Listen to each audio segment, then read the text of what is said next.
Hello and good morning. Welcome to Sparked by Bruntwood Works, and one of our webinars was one of our favourite internal practitioners. So I'm really excited about this. I don't know about you, but one of the things that I'm looking forward to as we progress out of lockdown is having more time, meeting new people, catching up with colleagues. And I think in a lot of ways, we're going to have less time to be spent glued to our laptops and doing what we've been doing for the past year, which is going from Zoom meeting to Zoom meeting to Zoom meeting. So when we are getting back together, how do we make sure that that time is as productive as possible? Because time is precious and we've got tons to be doing. Now, we've all seen that meme of it could have been an email. So hopefully you'll come away from today with some top tips as to how do you make sure that your meetings are as productive as possible, that your team get as much out of it as possible. And Nick Morgan from Time and Space is going to be covering that today. So thank you so much for joining us, Nick. No problem. Thank you very much for having me. I'm really delighted to be here and delighted to be talking to you about something that I think has become a little bit of a sort of one-man crusade, really. Well, I'm going to hand over to you so we can get started, and I will join you at the end for a Q&A session. So if you have any questions to the audience that are watching this now, please do just pop them in the chat box because we would love to hear them. We're going to be saving about 45 minutes at the end of the session, and we'll be able to get back to you then. So Nick, over to you. Fantastic. Thanks, everybody. And thank you very much for joining us this morning. I'm, like I say, I'm delighted to be here. I've got a short sort of few slides just to run through, but the format for today really is I'm going to sort of make a little bit of a provocation, and then I'd like you guys to respond just in the chat feature on the on Zoom, just with your sort of thoughts and feedback on some of those provocations and observations that I'm making. As I sort of joked at the start, it's this kind of idea of saving people from unproductive, poorly planned meetings has become a little bit of a sort of one-man crusade for me, really. The reason that the consultancy business that I have is called Time and Space is because I believe time and space are your most sought after kind of resources, really. They're the things that you need to protect as much as you possibly can.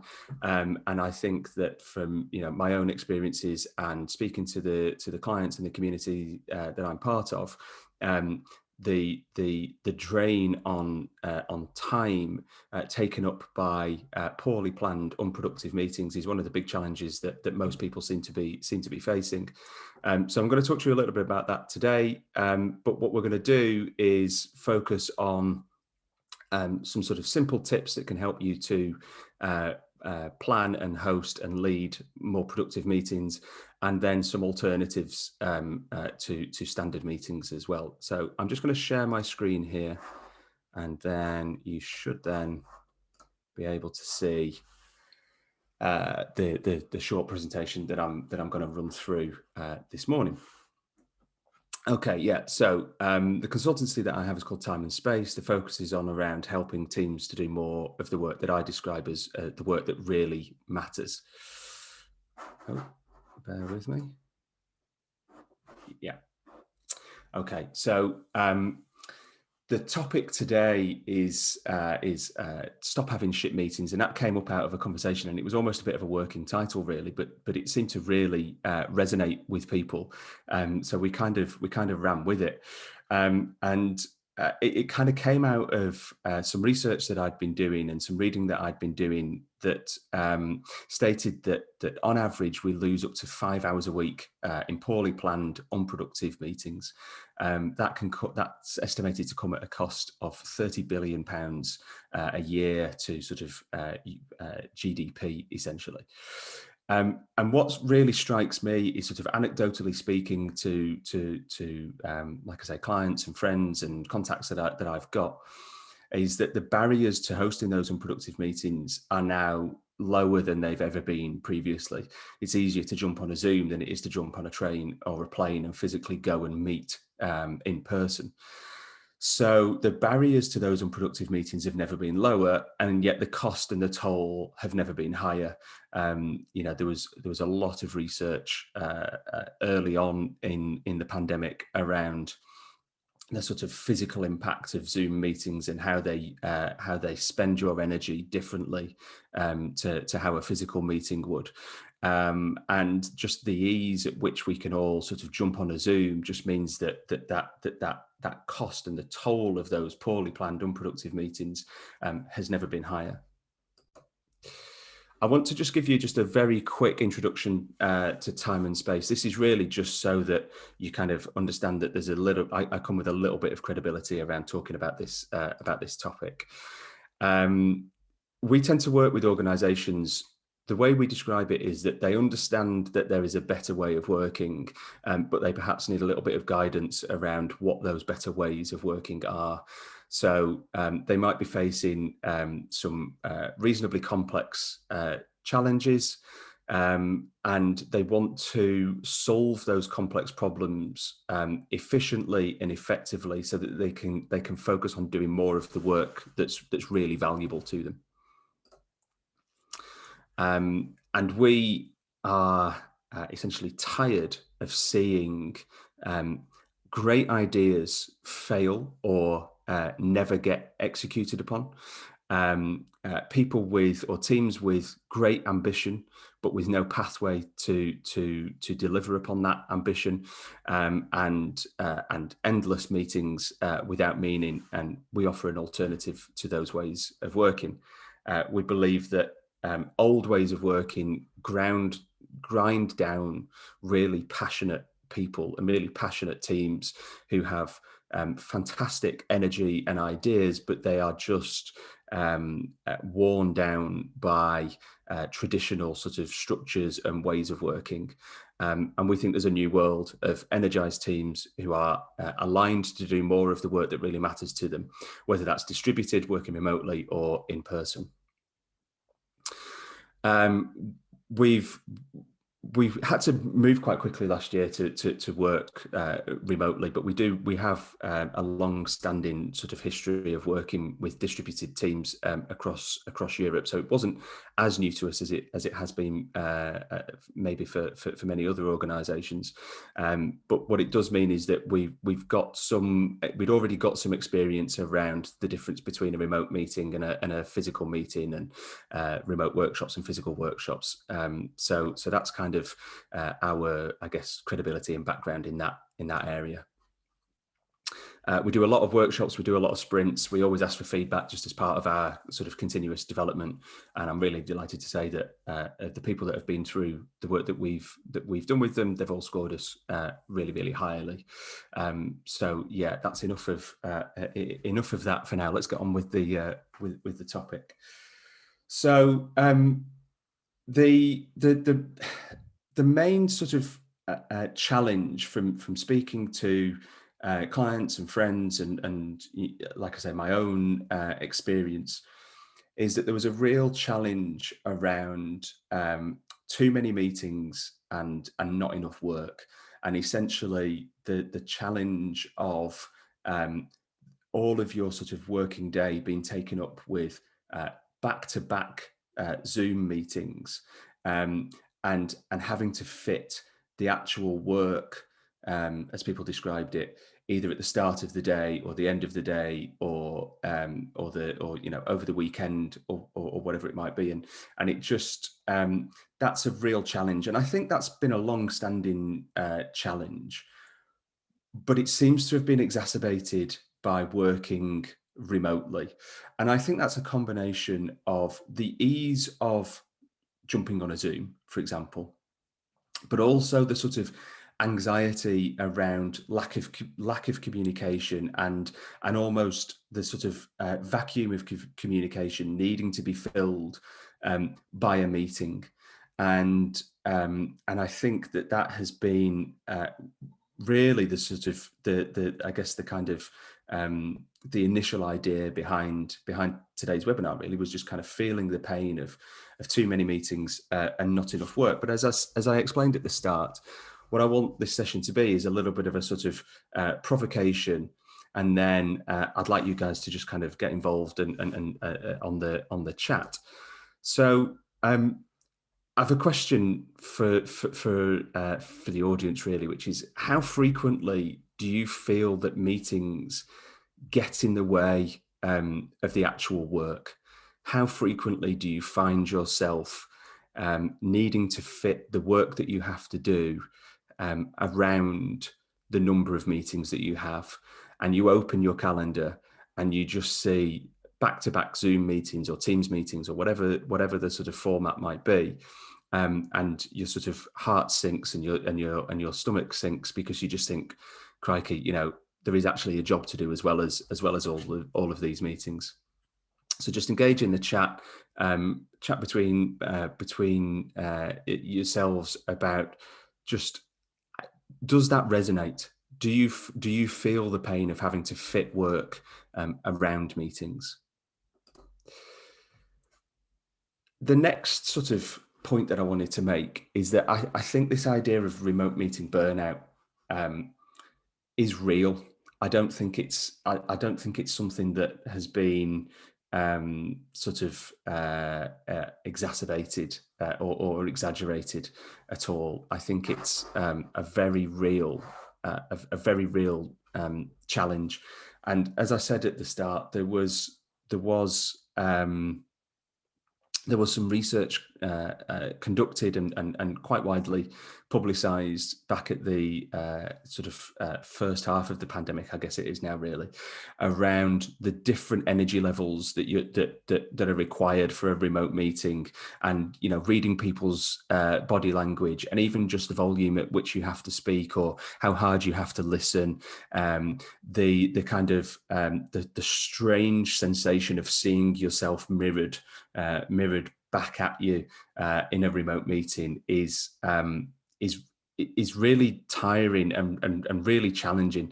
And if you're doing that, you know, in session after session after session, day after day, week after week, the burnout is real. And I think we're craving some of that physical interaction, not only because that's where our energy comes from, but also because it's just less draining than a remote meeting. So the next question really is, have you found yourself having to work outside of conventional hours due to the amount of meetings that you've got in a day? How often do you find yourself having to work outside of those conventional hours? So whether that's, you know, an early start or a late finish or over the weekend, just the ability to get the work done around those number of meetings. How, you know, have you found yourself in that situation?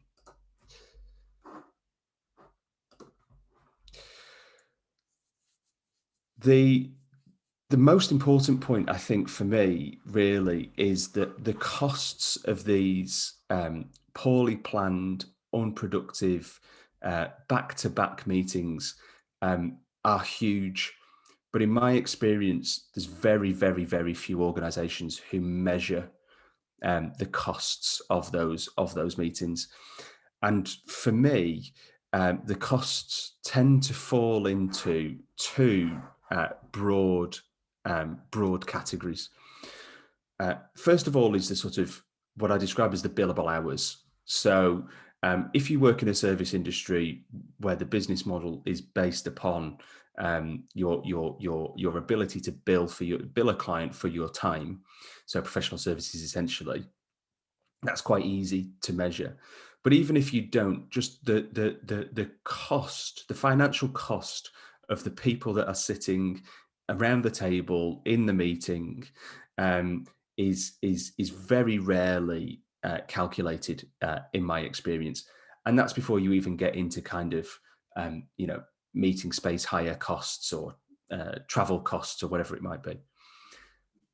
The more important cost, though, I think, and one that is, I've yet to find anybody meaningfully measuring this, is the sort of opportunity cost. So if you're sitting in a meeting that is unproductive, is poorly planned, is in essence a waste of time, what else could you have been doing, and what else could the organization have been doing, and what else could your team have been doing, and how much of that work that you never quite get to, that great idea that just needs experimenting with, or the more meaningful sort of valuable work that you just never quite get round to, that's an opportunity cost. And there are organizations, your competitors amongst them perhaps, who have figured out better ways of working and not wasting their time in poorly planned, unproductive meetings, who are focusing more on innovation, new ways of working, new product development, being closer to their customers, being more responsive to their customers' changing needs, and you're losing ground to them if you're wasting time in poorly planned meetings. So the next question is, does your team or organization measure the cost or impact of meetings? Are you able to say, this meeting will cost us X amount, whether that's in billable time or in opportunity cost? And if you are able to measure that cost and the impact of that meeting, are you making a conscious decision that this meeting is worth that cost?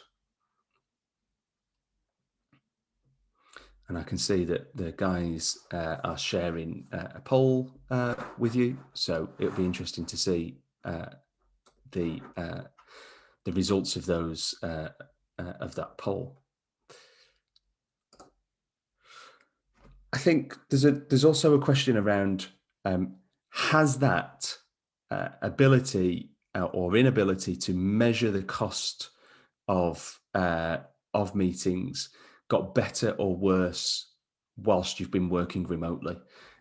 Has the frequency of meetings increased whilst you've been working remotely? Has it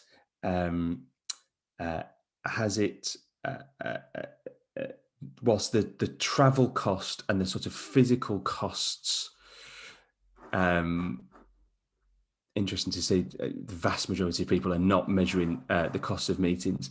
What I'm really interested in is whether the frequency of meetings, whether the planning of meetings, whether the measurement of meetings has got worse whilst you've been working remotely. Is this more of a problem now than it has been previously?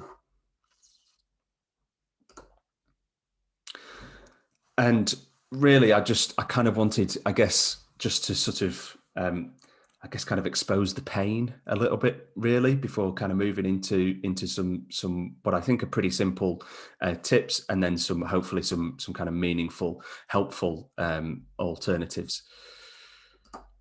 I think that hosting, attending better meetings is something that you can design. It's something that you can work into your day. I think it's something that can be done relatively easily, but that will have a huge impact on the organization, on your team, on your energy levels, on your productivity levels, on your ability to get to the work that really, really matters.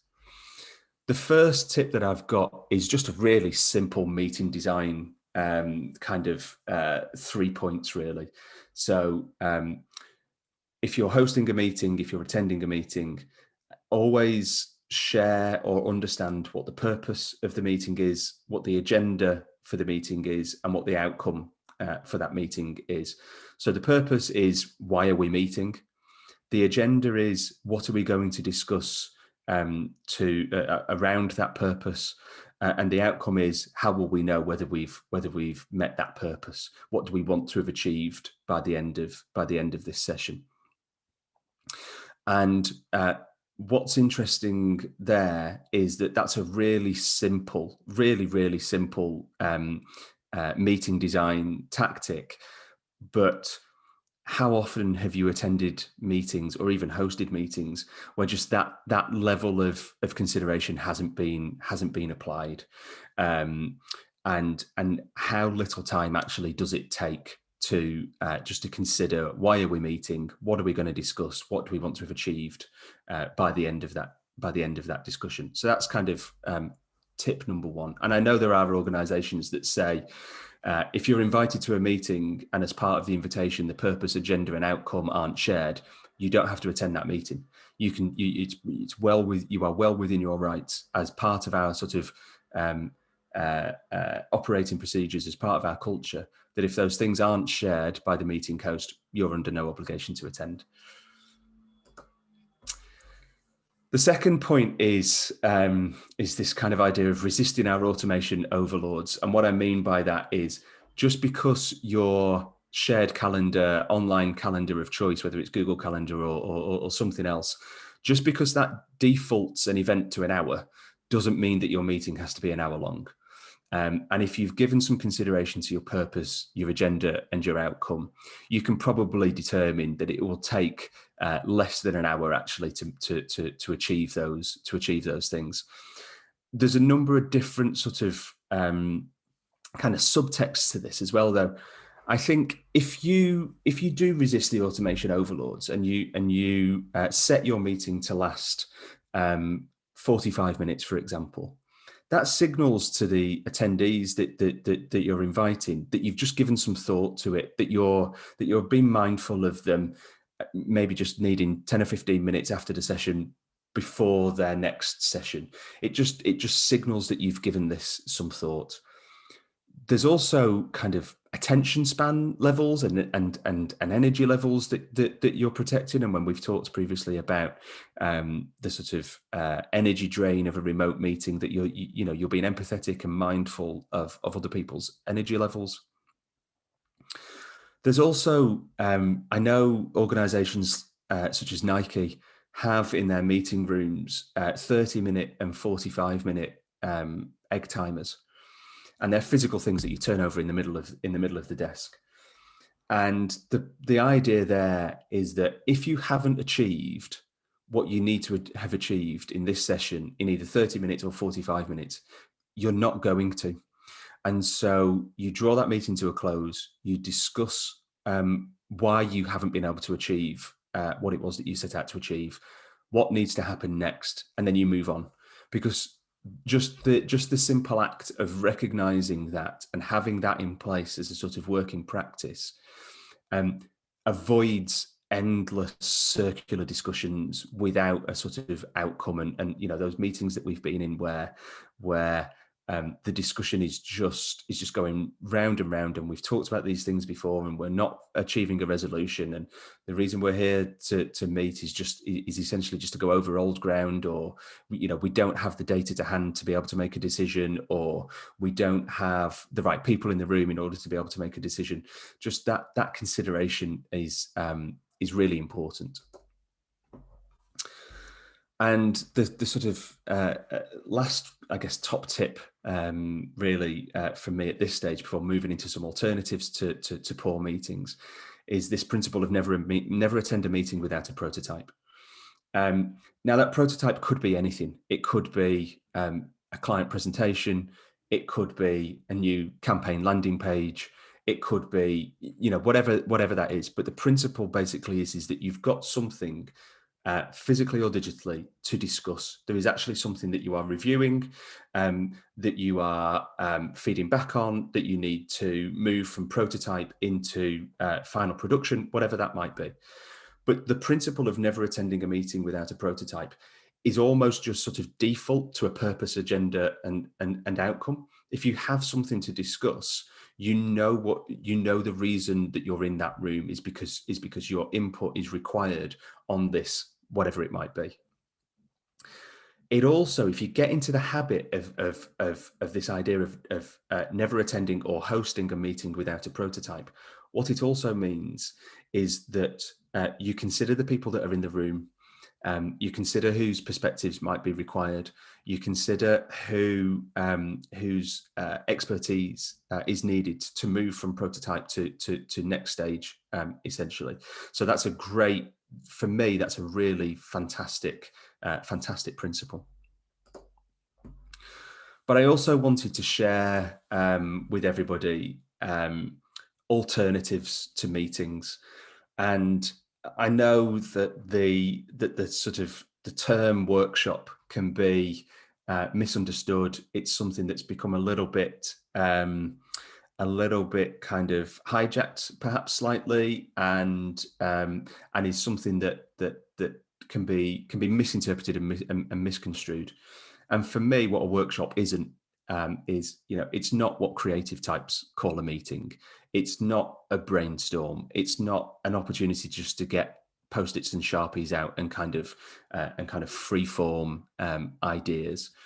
What it is, what workshops are when they're done really well, is they are purpose driven. They have a really clear agenda. They have a really clear time limit. They are mindful of who we need to have in the room, and they are a great, really valuable way of using time in a really meaningful way. So I want to just share 3 examples of great workshops for me that you can use at the start, during, or at the end of a project. So the first that I wanted to share with you is called a pre-mortem. So a pre-mortem is a really fantastic way to kick off a new project. The format's really simple. You just need to gather the team that are going to work on the project and somebody to facilitate. And facilitation is a really key role, actually, because if you decide to facilitate for yourself, which is fine, but you have to recognize that you're sort of removing your voice from that session, because it's very difficult, and actually I wouldn't advise it at all to be a facilitator and a contributor. But anyway, that's for a slightly separate topic. The purpose of a pre-mortem is you'll start by asking everybody to fast forward to the end of the project and imagine it's been a catastrophe. Imagine that it's failed for whatever reason. And I'm sure you guys will be thinking about what constitutes a project. So just whatever that means for you and your organization. You ask people to fast forward and imagine that it's been a catastrophe. And then you ask each participant, each attendee, to write down the reasons by themselves, on their own, why it's been such a disaster. And what you're doing there is you're getting everybody's view, everybody's perspective. The principle is called Together Alone. So you're working just to share your own thoughts. You're in a shared space or a shared remote session, but you're just getting everybody's individual contributions to start off with. And then it's time to translate those failures and the reasons why the project might have been a disaster into some solutions. So you will find that in most sessions there will be some commonality between the reasons that people have kind of downloaded. So you'll theme those, and then you'll discuss them, and then you move into solution mode. So we use a little tool called How Might We for that. But by considering problems before they become critical or even started to materialize at all, you're preempting those challenges and de-risking the project right from the start. So it's a great way to kick off your next project, because it just gets everybody's perspective. You start thinking about problems before they materialize. You're just working that project from the start in a different way to how you might have done previously. You can do a pre-mortem fully remotely. You can do it physically as well. We normally say between 6 and 8 people. It kind of depends on the project team size, but 6 to 8 people from multiple perspectives on that project. You can do it in less than 2 hours. Fully remotely takes probably about 90 minutes. You can do it physically in probably about 60 minutes. Might take you slightly longer for your first couple.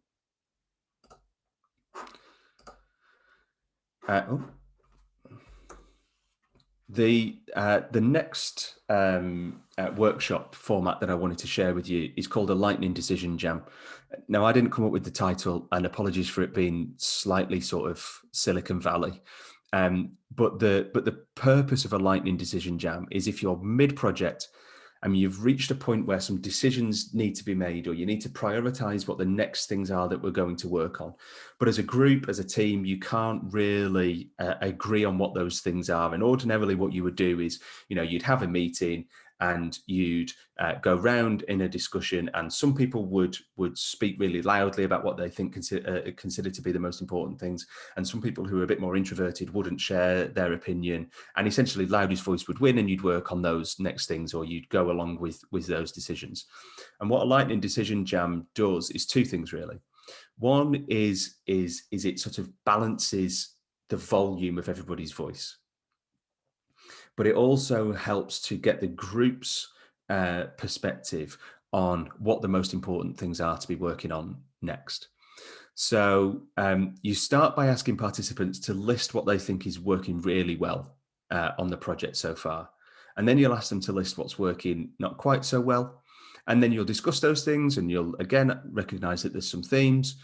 And then you'll then ask each of the participants to vote on what they consider to be the most pressing challenges as they see them. And you'll then, using democracy, take the most voted for challenges, and again translate those into how might we statements. So you're open and frank and honest about what the challenges are, and you download in sort of problem mindset, and then you move into a solution mindset to move into meaningful action rather than just voicing what the problems are and what the challenges are. And then using no more than half a dozen post-its, you can make a plan to deliver the most impactful how might we statements and unlock the challenges that you're facing in that project. And because the team has been involved in the sharing of the challenges and the development of the solutions, you'll find that momentum on those solutions is massively increased. It's kind of baked in from the start. People aren't waiting to be told what to do. They've solved the challenges for themselves, and so they're set and ready to go. And as I say there, you can then go back to kind of bossing the project. Your responsibility then isn't to identify what the most important challenges are and solve them. You've kind of unlocked and facilitated a better way of achieving that. And the final sort of alternative that I wanted to share today is called a retro. So we conduct this at the end of a project, and they're a great way of reviewing what went well and what you'll do differently next time. This is a really important part of sort of continuous improvement and sharing learning across multidisciplinary, multi-perspective teams. They're pretty similar in format to an LDJ or a pre-mortem. You start by asking everyone to list what went well in the project. Then you ask everybody to list what didn't go quite so well. And you'll probably find there's some common themes, again, as we've discussed. So you group those post-its into themes. And then what we want to try and do here is get down into the detail. So for each point that's been made about what's worked well or not worked so well, we want you to make 2 more points about each of those. And you just keep going and going and going and going until you're right down in the detail. Because often what it might be is you might say that a project failed because of lack of communication. Okay, fine. What does lack of communication mean? If you drill down into the detail, it might just be that email from person X wasn't sent to person Y in time for person Y to act upon it. And you get down into the real, like I said, the detail, the minutiae of how you can improve that next time. And it's a really important way, like I say, of continuing to improve from project to project to project to project and sharing that learning. And what you'll find over time is that you'll build essentially a bit of a playbook of how you run projects. So that's the kind of 3 examples that I wanted to give you. So there's some simple tips on how to design and host better meetings. There's some alternatives to meetings. What I'll do as part of the follow-up to today's session is I can share with you the templates for each of those workshops. So they're in a tool called Miro, which is a remote collaboration tool. And they're there ready for you to use as templates. So then essentially all you need to do is practice your facilitation skills and decide who it is that you need in those workshops. But I wanted to just give, just for the sort of final kind of 5 or 6 minutes before Heather rejoins us, I just wanted to give you some first-hand experience of some of the principles that we use in those workshops, which is this idea of together alone. It's this idea of downloading everything that's in your mind kind of free form in a structured way before you then move into solution or prioritization or whatever it might be, just allowing yourself to download. So what I'd like you to do, if you've got a pen and paper to hand, I'd like you to just draw a really quick grid, and I want you to think of your customers, your products or services, and your structure. So that might be your team structure, your organization structure.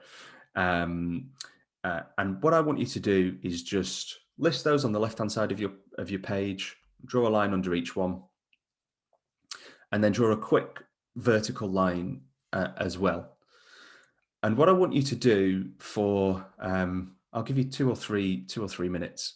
On the left-hand side of the vertical line, I'd like you to think about all of the positives for your business, for your team, for your organization around your customers. So that might be the breadth of the customers that you have. It might be the relationships that you have with your customers. It might be the volume of customers that you have. Think about all of the positives around that. Then think of all of the positives around your products or services. So that might be, again, we've just launched a new product. It's into market. It's been engaged with really well. We went through a great process of understanding the needs of our customers and how we could solve those needs. And we've launched this, this great new product or this great new service, or we've got, a really great range of products and services. And finally, think about your structure. So think of all of the positives. So that might be the breadth of experience and expertise that you have in your organization, the ability that you have to communicate directly with either your line manager or those people who report into you, whatever those positives might be around your structure. And I'll give you just a couple of minutes just to think about that, and I'll set a little timer here.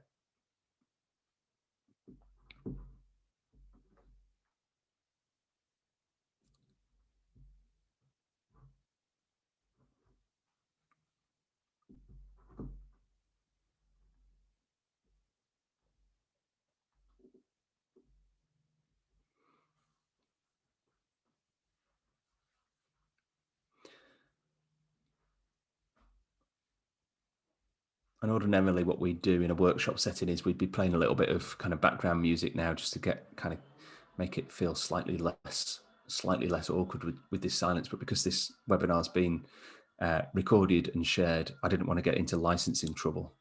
So I'm not playing any music at the minute. But it would be ordinarily slightly less awkward, or at least would require me to be making slightly less small talk. You've got about 20 seconds left. Just like I say, just give some thought to what the positives are. Now, if you've been paying attention to the workshop examples that I've been through, you'll probably be able to guess what the next phase is going to be. So on the right-hand side of the vertical line that you've drawn, I now want you to think about what the challenges are that your organization faces in those three areas.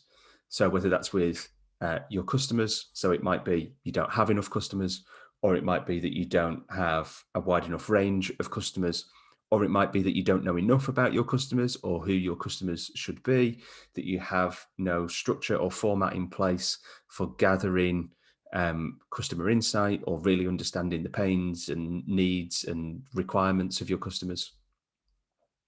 Same again for the products or services. It might be that you have some products or some services that just aren't working, aren't succeeding in the market in the way that you might have expected them to. It might be that you have some legacy products or services that are required to still be promoting, and actually you want to be moving more into new product development and innovation, and then equally again around the structure of the organization that you're part of. So that might be too much bureaucracy. too much red tape, too many levels of sign-off needed, slowing down the progress that you can make. And the challenges there will be quite significant, depending upon the size and structure of the organisation. I'll give you again another minute or two just to make your notes there, and then we'll move into the final stage, and then we'll invite Heather back in to do some Q&A.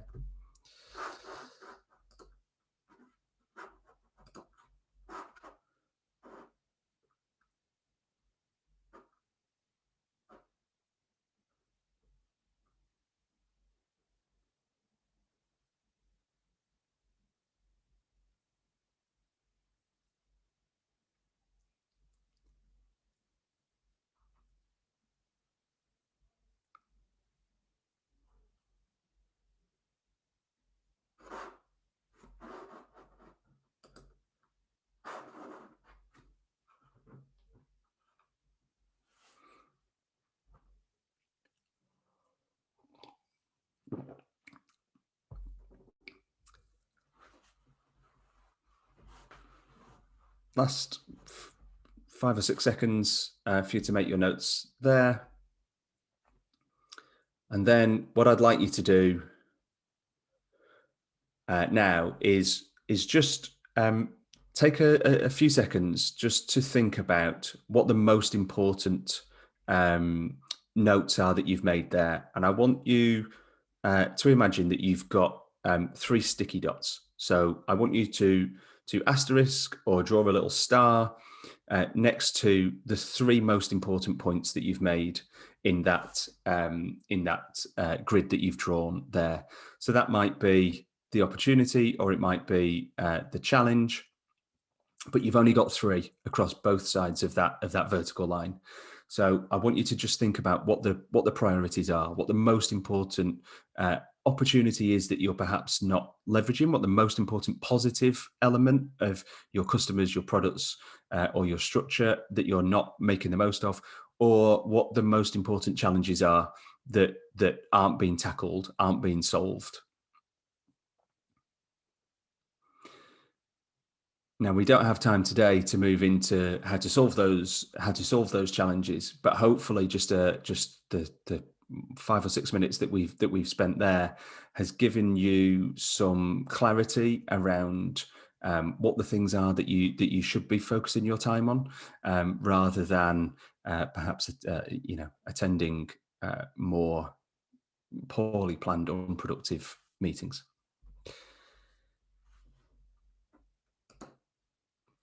There's some further reading that I wanted to share with you just about on these topics, essentially, really. So there's 3 things that I would recommend reading. The first is called Deep Work. It's by Cal Newport, and this is essentially about the value and importance of focus in a world that is becoming increasingly distracted. So there is a whole section there on the distractions of meetings, basically. But it's a really interesting read, especially if you work in sort of knowledge economy, knowledge services kind of area. Just the importance of being able to manage your time so that you can focus and get into a state of kind of what Cal describes as deep work. The second is a book called Brave New Work by Aaron Dignan. That goes into more structural kind of approaches to new organization design and new ways of working. And it's a really interesting read. And the final one is a book called Sprint, which is about the 5-day design sprint that came out of Google Ventures, and is just the absolute antithesis to endless circular discussions and meetings. So yeah, I'd recommend those 3 to all of you. Thanks very much for listening. I did just want to talk very quickly about other ways that I can help. So I do essentially 3 things.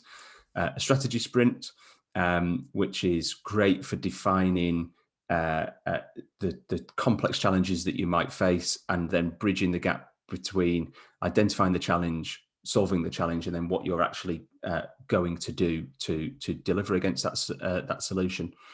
A growth sprint, which is a great way of identifying new opportunities for growth within your team or organization. And a design sprint, which is a fantastic way of prototyping new products. And in just a few hours, we can go from great ideas to prototypes that can be tested, just kind of de-risking those new projects. I think I'm just about on time.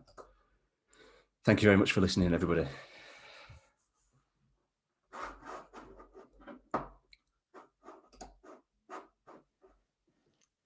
Can you see me okay? I can see you, yes. Amazing. Thank you so much, Nick. That was absolutely wonderful and really interesting to hear about some different ways that we can structure meetings, because I know I've been in a couple of meetings where we've just had so much to talk through, and you almost feel like at the end of it, you don't know where to go or how to take it. So it's definitely something that I'll be applying myself to. We've had a few questions, yes, which have been fantastic. And they also seem to be very much focused around people within an organisation, and about, I suppose, really how do we share these structures and, you know, I suppose really implement change in a new way of working within the organisation. So the first one we had, which was about how we might challenge and manage people's behaviours in meetings, and kind of the wider organisational culture that reinforces those habits. So I guess the question really would be, have you got any tips about how do you implement this? You know, if it is a case where we say, do you know what, we need to structure things differently, how do we make that happen? It's a great question, and it is one of the most challenging elements, because you do have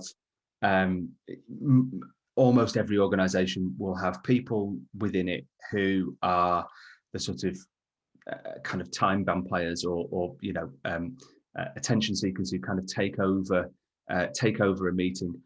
The additional challenge is, in my experience, is that person tends to be the highest paid person in the room as well. That tends to come from you know, more senior members of staff. It's really difficult to solve that, and it's really difficult for me to give kind of tips, because there's so much of that is about interpersonal sort of relationships and kind of workplace politics and culture. What I would say though is that if you take some of the tips that I've shared, so take for example purpose, agenda, and outcome. If you have that in place for a meeting that you're hosting, or if you share that more widely across the team, that, you know, from now on, what we want for our meetings is that there's always a purpose, an agenda, and an outcome. What you're able then to do is use that as your tool, as your defense against that person who is taking over the sort of taking over the meeting, taking the time. You can say that's great, thank you very much for your contribution. It's actually not on the purpose for this for this session. It's not on the agenda for this session. Perhaps we can pick that up separately. It does take bravery. Really, it takes sort of having the ability and being willing to tackle somebody who is taking that time, and it is difficult, because, like I say, you know, quite often that comes from the more senior, perhaps, members of the team. So it does take some bravery, but I think things like purpose, agenda, and outcome give you an ability to kind of give you a tool to use in that scenario. Does that answer the question?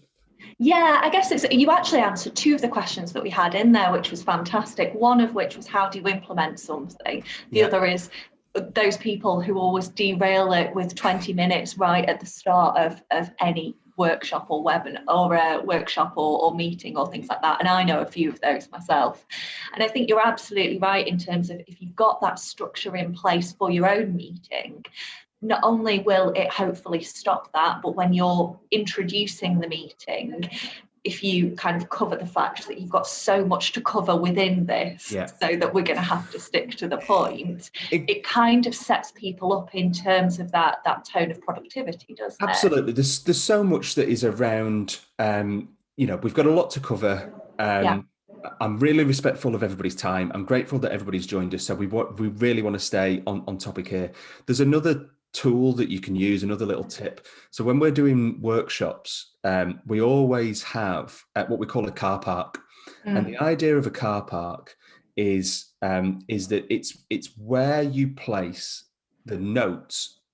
So from somebody who is kind of taking over the first 20 minutes of a meeting and is discussing something that is clearly important to them, that they want to get off their chest, but isn't in line with the purpose and the agenda of today's session, you say, thank you very much for that. We'll make a note of that. We're going to put it in the car park because it's a great point, but it's not for today's session. We're not going to be able to tackle that. Oh, I love that. I'm using that. And it just what you're doing there is you're validating that person's requirement to share, their ego to a certain extent, but also their requirement to share what it is that they want to share. You're doing it in such a way that protects the sort of integrity and the agenda of everybody else's time. Now, again, there's no shortcut to it. It does require a bit of bravery, a bit of experience, a bit of kind of just the ability to be able to communicate in that way to that person. But the idea of things like car park, purpose meeting, purpose, agenda and outcome, or the workshop design is that those tools are there and those ways of working are there to enable you to have those conversations. Does that make sense? Yeah, that makes perfect sense. And I guess it's one as well where we are in quite an unusual position in terms of as we are starting to move out of lockdown and our ways of working have completely changed, that people are going to have to start thinking more about how their time is spent in the organisation and their day-to-day duties. So in answer to the first question about how do you implement these changes, about the way that meetings are run, that might be a really good opportunity to kind of bring to either the senior leadership team or to people within your own teams in terms of saying, listen, we need to make sure we're being super productive because we don't have all the time in the world to be able to jump from Zoom calls. Absolutely. There's also some really interesting reading, and I can follow up with the guys just about some tips to some further reading. Really, there's some fascinating things that I found around how teams and organisations are clustering their time. So it might be that they have a couple of hours in the morning where everybody works on whatever their individual work is for that day. And then they have a couple of hours in the middle of the day where they regroup for meetings or to respond to emails or to respond to Slack or whatever that might be. And then a couple of hours again at the end of the day where you go back to whatever the sort of administrative tasks might be or the more focused, deeper work that you need to work on your own. So there's some really interesting stuff there around just how you design how your team and how your organization works together and communicates together, rather than it just being a free-for-all. You just have access to everybody's calendar, and if there's a gap, you're having it, right? There's just a bit more sort of structure to it than that. And following on from that, there's some fantastic work that was done quite a while ago now, probably 10 or 12 years ago now. And it's called the maker's schedule and the manager's schedule. And what it does is it just really clearly outlines the difference between if you are what the article refers to as a maker. So you're sort of on the tools in some capacity, whether you are writing, coding, whatever, but your work is focused around the production of something, right? You work on a totally different schedule to the person who is responsible for your work, basically, essentially to your manager. Your manager works in 45-minute, 60-minute windows of communication with people, right? And whereas the maker needs to work in a more focused, sort of deeper state. But those two things need to work together. One isn't more important than the other. They have to chime with each other. So just recognizing that you work on different schedules, and so you're going to be protective and respectful of each other's time, in those slightly different ways, again, a lot of those things just start to preempt the person who's going to take over the first 20 minutes of a meeting. Or how do we start to share these things more widely across our team or across our structure? And I guess the kind of final point that I'd make there is just try it.